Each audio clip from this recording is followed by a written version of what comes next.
So, here's a conflict you might not know too much about. Let's talk about the Spanish Civil War. For some context, throughout the start of the 20th century, Spain saw many internal conflicts and changes in power, going from kings to dictators to presidents. That is, until 1931, when left-wing parties rose to power and established the Second Spanish Republic and appointed a president. However, it was not smooth sailing from then on. This Second Republic faced many problems like political instability and economic turmoil stemming from the Great Depression.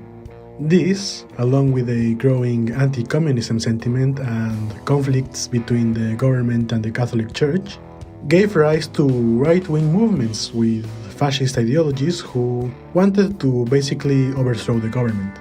While these right-wing movements are often reduced to simple fascism, they also had a wide array of other driving ideologies like nationalism, Catholicism, monarchism, traditionalism, anti-communism, anti-capitalism, and anti-separatism. Slowly but steadily, these movements started to organize and plan for an eventual coup. They gained sympathizers in the general public and in the government, creating more instability in the country, causing riots and small revolutionary conflicts through the 1930s, which would serve as further justification for their eventual coup.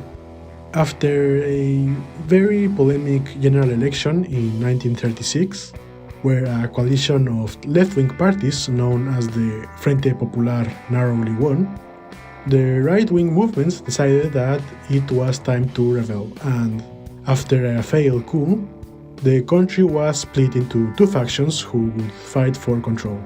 On one side, you had the acting left-wing government, who would be known as the Republicans, and on the other, you had the right-wing insurrectionists, known as the Nationalists.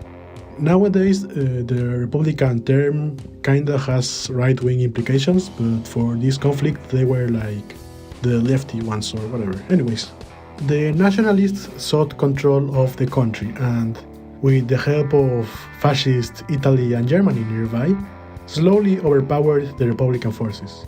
You see, the Nationalists consisted of many high-ranking officials and veterans from the Spanish army, and they also had many years of planning behind them, so when the conflict erupted, they had the upper hand. On top of this, Germany and Italy contributed a lot to the war efforts, especially Mussolini's Italy, who would provide military aid and help in some of the Mediterranean conflicts. At the same time this was happening, small armed movements who opposed the nationalists started to emerge throughout Spain. These movements had socialists, anarchists, separatists, and syndicalist ideologies, and after arming themselves, joined the war effort along the Republican government's army.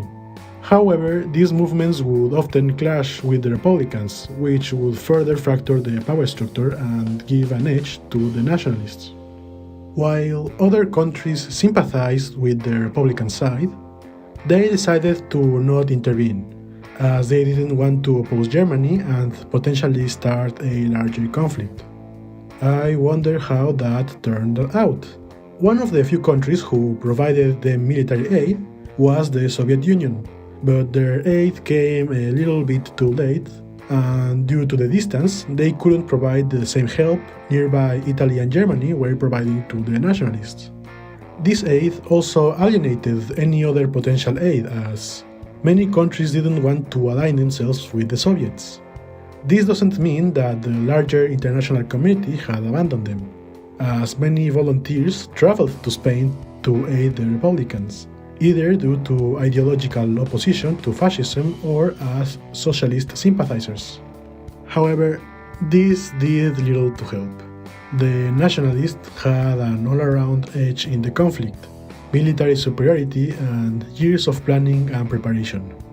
In 1939, their general, Francisco Franco, declared nationalist victory and went on to rule Spain as a dictatorship until 1975. Under Franco's rule, many atrocities were committed by his government, as he vehemently persecuted and massacred the remaining Republican forces and their sympathizers. This conflict was an inflection point for Spain, and to this day, you can still find scars left behind by the war and Franco's rule. This conflict would also end up having an international impact, as it served as an indicator of the growing instability across Europe, which would end up leading to the Second World War, a conflict between tyranny and freedom which, I would argue, is still going on to this day.